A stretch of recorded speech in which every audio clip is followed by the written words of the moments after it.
बच्चों, मैं मुकेश कुमार अपने YouTube channel Mukesh chemistry lectures पर 11वीं क्लास के केमिस्ट्री के सभी स्टूडेंट्स का वेलकम करता हूं। बच्चों, मैं आपको केमिस्ट्री का chapter number 4 chemical bonding and molecular structure पढ़ा रहा हूं। आज मैं अपने इस लेक्चर में पढ़ाने जा रहा हूं ध्रुवीय और अध्रुवीय सहसंयोजी बंध, polar and no polar covalent bond, और मैं आपको पढ़ाऊंगा आयनिक बंध का सहसंयोजक गुण, covalent character of ionic compound. तो बच्चों, आप रेडी हो जाइए अपने कॉपी और पेन के साथ और मेरे साथ नोट्स बनाना स्टार्ट करिए। तो ठीक है बच्चों, स्टार्ट करते हैं। Polar and non polar covalent bond, ध्रुवीय और अध्रुवीय सहसंयोजी बंध। अब बच्चों, सबसे पहले पोलर कोवैलेंट बॉन्ड को देखते हैं। पोलर कोवैलेंट बॉन्ड क्या है? पोलर कोवैलेंट बॉन्ड है क्या, पहले इसको समझते हैं। बच्चों, अगर कोई एक ऐसा मॉलिक्यूल बन रहा हो सहसंयोजी बंध के थ्रू जिसके दोनों परमाणु डिफर हो, जैसे सपोज करो HCl मॉलिक्यूल बन रहा है, तो HCl मॉलिक्यूल में आप देखते हैं कि इसमें एक H परमाणु है, एक Cl परमाणु है। H परमाणु के बाहरी कोश में 1 इलेक्ट्रॉन है और Cl परमाणु के बाहरी कोश में 7 इलेक्ट्रॉन है। तो H परमाणु को हीलियम जैसा बनने के लिए, यानी कि हीलियम जैसा स्थायी विन्यास पाने के लिए 1 इलेक्ट्रॉन की आवश्यकता है, और क्लोरीन को अपने बाह्य कोश में 8 इलेक्ट्रॉन प्राप्त करने के लिए 1 इलेक्ट्रॉन की जरूरत है। तो ये दोनों परमाणु हाइड्रोजन और क्लोरीन अपने बीच में 1-1 इलेक्ट्रॉन का साझा करते हैं, जिससे ही हाइड्रोजन को हीलियम जैसा स्थायी विन्यास प्राप्त हो जाता है और क्लोरीन का ऑक्टेट कंप्लीट हो जाता है, उसका भी इलेक्ट्रॉनिक विन्यास स्थायी हो जाता है और इन दोनों के बीच में ए सिंगल कोवैलेंट बॉन्ड बन जाता है। इसके बनने में 1 इलेक्ट्रॉन पेयर दोनों के बीच में बना है, जिसमें 1 इलेक्ट्रॉन हाइड्रोजन का है, 1 इलेक्ट्रॉन क्लोरीन का है। कुल मिलाकर के यहाँ जो कंडीशन बच्चों बनती है वो ये कंडीशन बनी है। अब एक बॉन्ड का मतलब है कि 2 इलेक्ट्रॉन, एक बॉन्ड का मतलब 2 इलेक्ट्रॉन, 1 इलेक्ट्रॉन हाइड्रोजन का है, 1 इलेक्ट्रॉन क्लोरीन का है। अब बच्चों, यहाँ बात आती है कि ये दोनों परमाणु भिन्न है, एक दूसरे से भिन्न है, तो जिस वजह से इनकी विद्युत ऋणात्मकताएं भी एक दूसरे से अलग अलग होंगी। तो अब ये जो साझे का इलेक्ट्रॉन युग्म है, इस पर इनकी विद्युत ऋणात्मकता का असर जरूर पड़ेगा। उस परमाणु की ओर ये इलेक्ट्रॉन पेयर ज्यादा जाएगा, ज्यादा विस्थापित होगा, जिसकी विद्युत ऋणात्मकता ज्यादा होगी। तो इन दोनों में से हाइड्रोजन और क्लोरीन में से क्लोरीन की विद्युत ऋणात्मकता अधिक होती है, जिस वजह से ये जो साझे का इलेक्ट्रॉन युग्म है ये बीचों बीच ना रहकर क्लोरीन परमाणु की ओर विस्थापित हो जाता है। कुल मिलाकर ये इस तरह से हो जाता है, जिस वजह से क्लोरीन परमाणु पर आंशिक ऋणावेश आ जाता है और हाइड्रोजन परमाणु पर आंशिक धनावेश आ जाता है। बच्चों, आंशिक पार्शियल, आंशिक मींस पार्शियल मात्राओं को डिनोट करने के लिए ये डेल्टा बनाया जाता है। ये छोटा डेल्टा है जो ग्रीक भाषा का अक्षर है, जिसका यूज अल्प मात्राओं को व्यक्त करने के लिए किया जाता है। तो बच्चों, आपने देखा कि इन दोनों परमाणुओं पर आंशिक धनावेश और आंशिक ऋणावेश आ गया। इट मींस इनके बीच में जो बंध बन रहा है उसमें ध्रुवता उत्पन्न हो गई। क्या उत्पन्न हो गई? ध्रुवता उत्पन्न हो गई और ये बंध हो गया ध्रुवीय सहसंयोजी बंध, पोलर कोवैलेंट बॉन्ड। तो आपने देखा ध्रुवीय सहसंयोजी बंध असमान परमाणुओं के बीच में बनता है। अब बच्चों, इसे डिफाइन करेंगे, 2 असमान परमाणुओं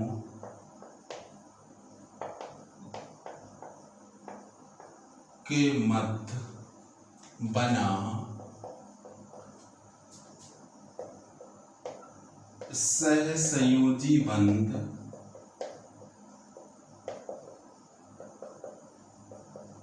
ध्रुवीय सहसंयोजी बंध कहलाता है, क्योंकि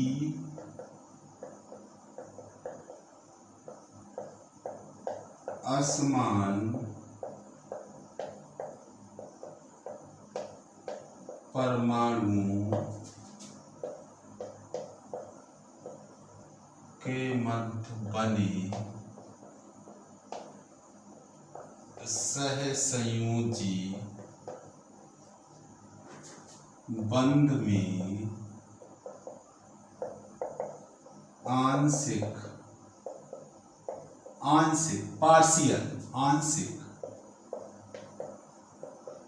आयनिक लक्षण होता है। आंशिक आयनिक लक्षण होता है। तो बच्चों ये इसकी एकदम क्लियर डेफिनेशन बैठती है कि दो असमान परमाणुओं के मध्य बना सहसंयोजी बंध ध्रुवीय यानी कि पोलर कोवेलेंट बॉन्ड कहलाता है, क्योंकि असमान परमाणुओं के मध्य बने सहसंयोजी बंध में आंशिक आयनिक लक्षण होता है, जो इस तरह से मैंने आपको एक्सप्रेस किया है। अब बच्चों इसमें क्या होता है, असमान परमाणुओं की इलेक्ट्रोनेगेटिविटी विद्युत ऋणात्मकताएं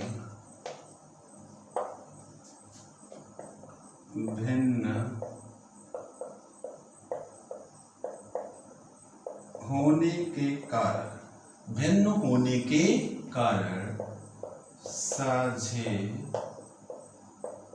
का इलेक्ट्रॉन युग्म इलेक्ट्रॉन पेयर उच्च ऋण विद्युतीय परमाणु की ओर विस्थापित हो जाता है, डिस्प्लेस हो जाता है, विस्थापित हो जाता है, जिससे परमाणुओं पर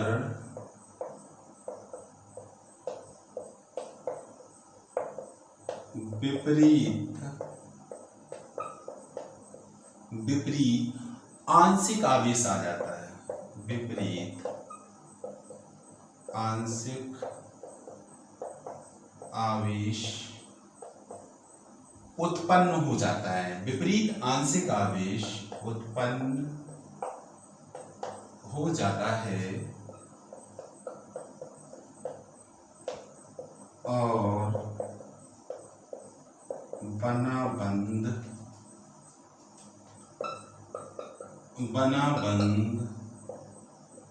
ध्रुवीय हो जाता है। तो बच्चों ये तो था आपका पोलर कोवेलेंट बॉन्ड। अब नॉन पोलर को देखते हैं। नॉन पोलर कोवेलेंट बॉन्ड क्या है? नॉन पोलर अध्रुवीय। अब बच्चों यहां पर हम ये लेते हैं कि एक ऐसा मॉलिक्यूल ले रहे हैं जिसमें यूज होने वाले दोनों परमाणु समान हो। हमने यहां ले लिया Cl2 को। अब बच्चों Cl2 दो क्लोरीन परमाणुओं के द्वारा बनता है। क्लोरीन परमाणु के बाहरी कोश में 7 इलेक्ट्रॉन होते हैं, 2 2 4 2 6 6 1 7। इसी तरह से यहाँ 2 2 4 2 6 6 1 7। क्लोरीन को अपना स्थायी विन्यास प्राप्त करने के लिए 1 इलेक्ट्रॉन की आवश्यकता है। तो दोनों परमाणु उस इलेक्ट्रॉन की आवश्यकता को पूरा करने के लिए दोनों आपस में 1 1 इलेक्ट्रॉन की शेयरिंग करते हैं, जिस वजह से दोनों को स्थायी विन्यास यानी कि अष्टक विन्यास प्राप्त हो जाता है। तो यहाँ इस तरह की शेयरिंग दोनों क्लोरीन परमाणुओं के बीच में होती है, जिससे दोनों क्लोरीन परमाणुओं के बीच में बन जाता है सिंगल कोवैलेंट बॉन्ड, एकल सहसंयोजी बंध। और इन दोनों परमाणुओं के ठीक बीच में रहता है साझे का इलेक्ट्रॉन युग्म। साझे का ये जो इलेक्ट्रॉन युग्म है ये ठीक बीच में रहता है। अब यहाँ पर बच्चों दिक्कत, यहाँ जो अंतर आया है HCl और Cl2 वाले एग्जाम्पल में यहाँ दोनों परमाणु समान हैं, तो इन दोनों परमाणुओं की विद्युत ऋणात्मकता समान होगी। तो साझे के इलेक्ट्रॉन युग्म को ये दोनों समान अट्रैक्शन फोर्स से अट्रैक्ट करेंगे, जिस वजह से ये इलेक्ट्रॉन पेयर दोनों के ठीक बीचों बीच रहेगा। और ऐसी स्थिति में यहाँ ध्रुवता उत्पन्न नहीं हो पाएगी, यानी कि इन दोनों परमाणुओं पर किसी तरह का कोई पार्शियल चार्ज नहीं आएगा। इट मीन्स इस बंध में ध्रुवता उत्पन्न नहीं होगी और ये बंध हो जाएगा अध्रुवी। तो इसको कहते हैं non polar covalent bond. Non polar covalent bond. अब बच्चों इसको डिफाइन करते हैं, तो समान परमाणुओं के मध्य बना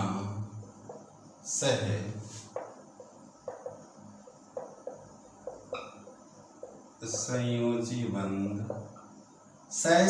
बंध अध्रुवीय सहसंयोजी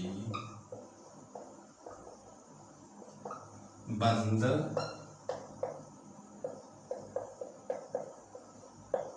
कहलाता है, क्योंकि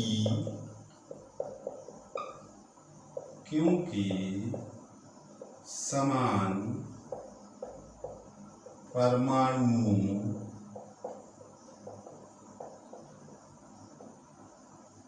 के मध्य बने बंध में आंशिक आयनिक लक्षण नहीं होता है, आंशिक आयनिक लक्षण नहीं होता है। तो बच्चों ये डेफिनेशन होगी अध्रुवीय सहसंयोजी बंध की। तो दोनों में आपने मेन बात देखी कि ध्रुवीय सहसंयोजी बंध के लिए दोनों परमाणु असमान होने चाहिए और अध्रुवीय सहसंयोजी बंध के लिए दोनों परमाणु समान होने चाहिए। बच्चों से नोट कर लें। बच्चों पढ़ेंगे आयनिक बंध का सहसंयोजक गुण। आयनिक बंध का सहसंयोजक गुण कोवैलेंट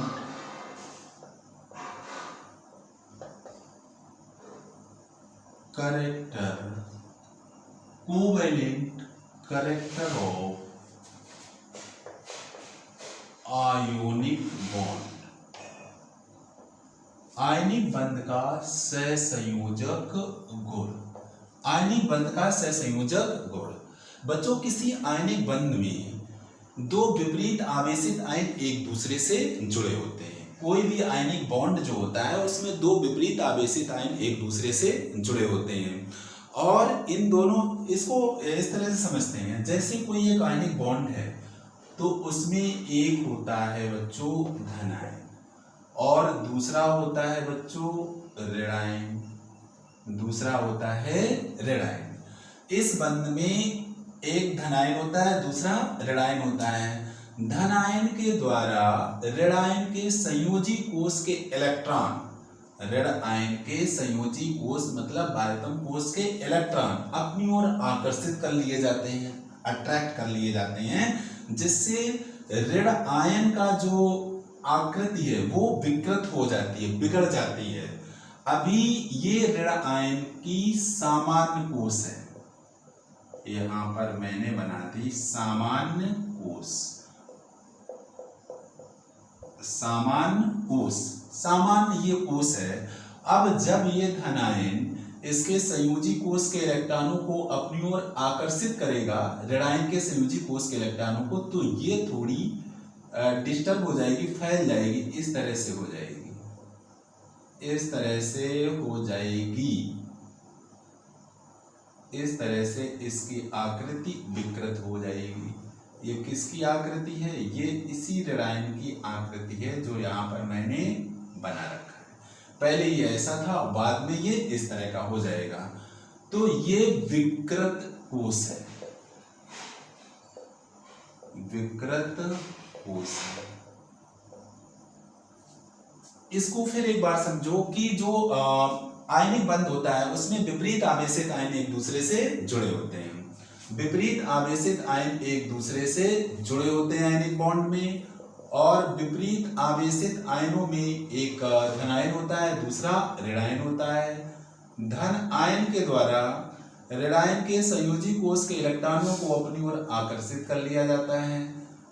ऋण आयन के संयोजी कोष के इलेक्ट्रॉनों को अपनी ओर आकर्षित कर लिया जाता है, जिससे ऋण आयन के संयोजी कोष की आकृति बिगड़ जाती है। कुल मिला के ऋण आयन की आकृति विकृत हो जाती है, और इसी प्रक्रिया को ध्रुवणता कहते हैं, पोलराइजेबिलिटी कहते हैं। और धनायन के द्वारा ऋण आयन की आकृति बिगड़ने को या विकृत करने को धनायन की ध्रुवण क्षमता कहते हैं।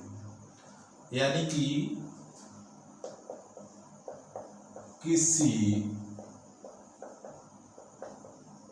आयनिक बंध में विपरीत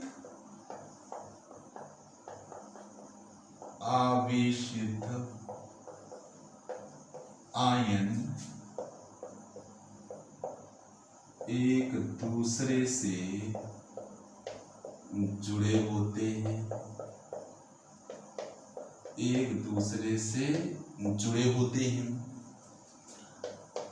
इस बंध में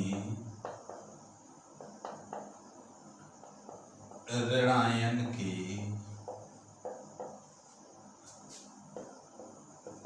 संयोजी कोष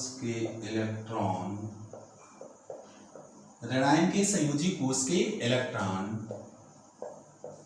धन आयन द्वारा अपनी ओर आकर्षित कर लिए जाते हैं। इससे क्या होता है? जिससे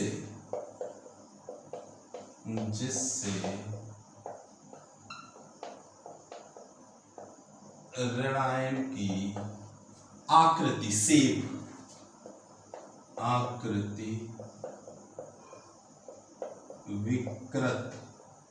विकृत मीन्स बिगड़ जाती है। ये सब बच्चों कहाँ होता है? ये आयनिक बंध में होता है। इस प्रक्रिया को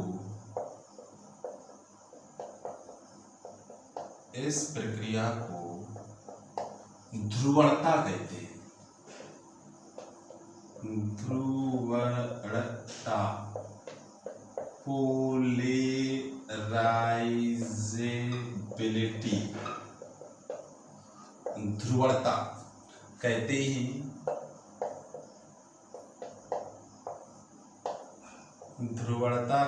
हैं।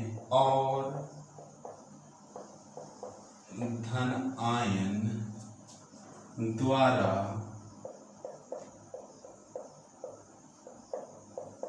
ऋण आयन को ध्रुवित, ये जो आकृति बिगड़ी है इसी को ध्रुवित कहते हैं। विकृत, ध्रुवित यानी कि विकृत। धनायन द्वारा ऋण आयन को ध्रुवित यानी विकृत करने की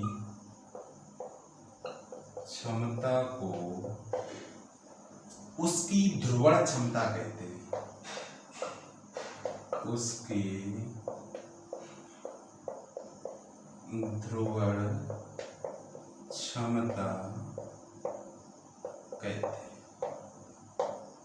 तो बच्चों ये ध्रुवण क्षमता क्या है और पोलराइजेबिलिटी क्या है, ये मैंने यहाँ पर एक्सप्लेन की। अब इसी ध्रुवणता की वजह से आयनिक बंध में थोड़ा सहसंयोजी गुण आ जाता है। किसकी वजह से? ध्रुवणता की वजह से। इस ध्रुवणता के कारण आयनिक बंध में कुछ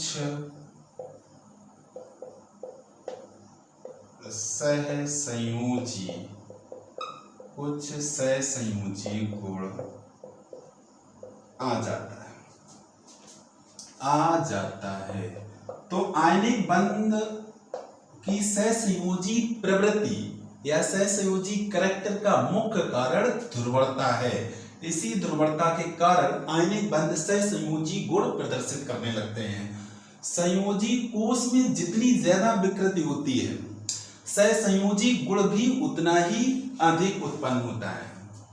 संयोजी कोष में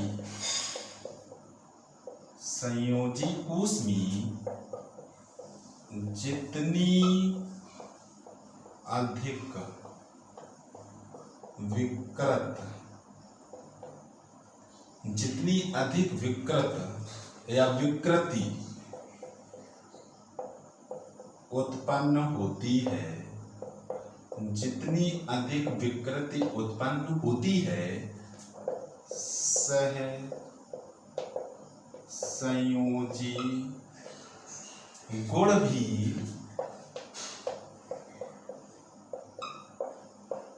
उतना ही अधिक उत्पन्न होता है। सहसंयोजी गुण भी उतना ही अधिक उत्पन्न होता है।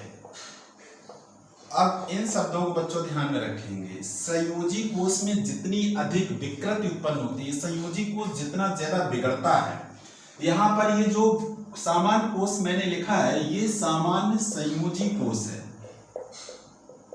और इसी तरह से ये विकृत संयोजी कोष है। मेन बात यहां संयोजी कोष की हो रही है, तो ये विकृत संयोजी कोष है।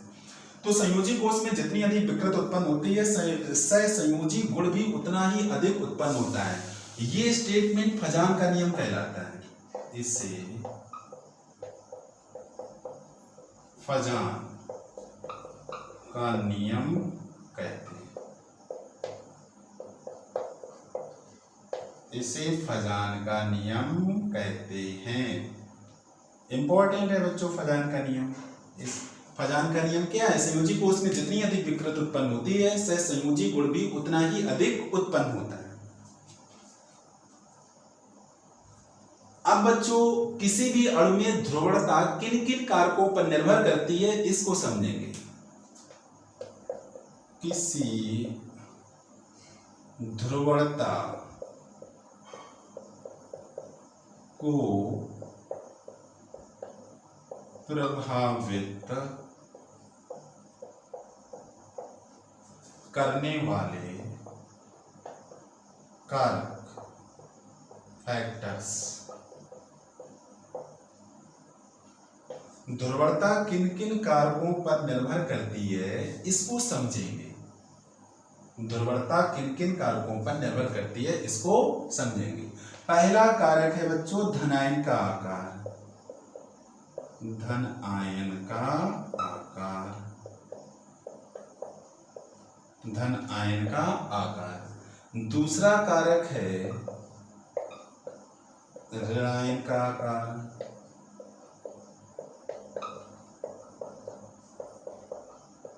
तीसरा कारक है बच्चों धन आयन का आवेश। धन आयन का आवेश। चौथा कारक है धन आयन का इलेक्ट्रॉनिक विन्यास।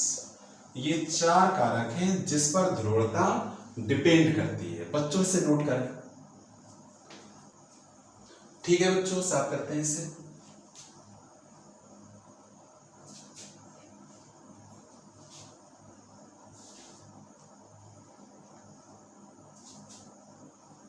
इन कारकों को एक्सप्लेन करेंगे। बच्चों धन आयन का आकार, ध्रुवता जो है वो धन आयन के आकार के व्युत्क्रमानुपाती होती है, यानी कि धन आयन का आकार अगर बढ़ेगा तो ध्रुवता घटेगी और धन आयन का आकार अगर घटेगा तो ध्रुवता बढ़ेगी।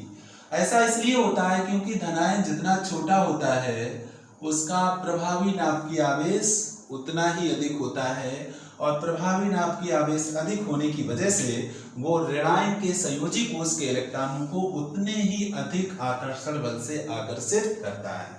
क्या कारण है? धन आयन का आकार, धन आयन का आकार जो होता है वो जितना छोटा होता है उतनी ही अधिक क्या होती है, उतना ही अधिक प्रभावी नाभिकीय आवेश होता है। प्रभावी नाभिकीय आवेश यानी कि अगर धन आयन का आकार बड़ा होगा तो प्रभावी नाभिकीय आवेश कम होगा, धन आयन का आकार छोटा होगा तो प्रभावी नाभिकीय आवेश अधिक होगा और जब प्रभावी नाभिकीय आवेश अधिक होता है तो धनायन ऋणायन के संयोजी कोष के इलेक्ट्रॉनों को अधिक आकर्षण बल से आकर्षित करता है। तो मोटे तौर से आप ये समझो कि धनायन का आकार जैसे जैसे घटता है वैसे वैसे उसकी ध्रुवण क्षमता बढ़ती है। दूसरा कारक जो है ऋणायन का आकार, तो ऋणायन का आकार जो होता है वो ध्रुवणता यानी कि ध्रुवण क्षमता, ध्रुवणता कहें या ध्रुवण क्षमता, या ऐसे आप समझो कि ध्रुवणता ऋण आयन के आकार के अनुक्रमानुपाती होती है। ऋण आयन का आकार जैसे जैसे ऋणायन का आकार बढ़ेगा वैसे वैसे ध्रुवणता भी बढ़ेगी, क्योंकि ऋणायन का आकार बढ़ने से उसके संयोजी कोष के इलेक्ट्रॉनों को आसानी से धनायन अपनी ओर आकर्षित कर लेता है, जिससे उसकी आकृति आसानी से बिगड़ जाती है। तीसरा है धनायन का आवेश, तो ध्रुवणता जो है ये धन आयन के आवेश के अनुक्रमानुपाती होती है। जैसे जैसे धन आयन का आवेश बढ़ेगा वैसे वैसे ध्रुवणता भी बढ़ जाएगी, यानी कि धन आयन का आवेश बढ़ने पर उसकी ध्रुवण क्षमता यानी कि ध्रुवणता बढ़ती है। चौथा फैक्टर है धन आयन का इलेक्ट्रॉनिक विन्यास, तो ऐसे धन आयन जिनके बाह्यकोश में 18 इलेक्ट्रॉन होते हैं उनकी ध्रुवण क्षमता अधिक होती है। ऐसे धन आयन जिनके बाह्य कोश में 18 इलेक्ट्रॉन होते हैं उनकी ध्रुवण क्षमता यानी कि ध्रुवणता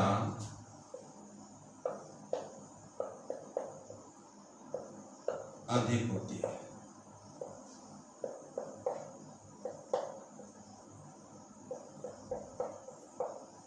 अधिक होती है।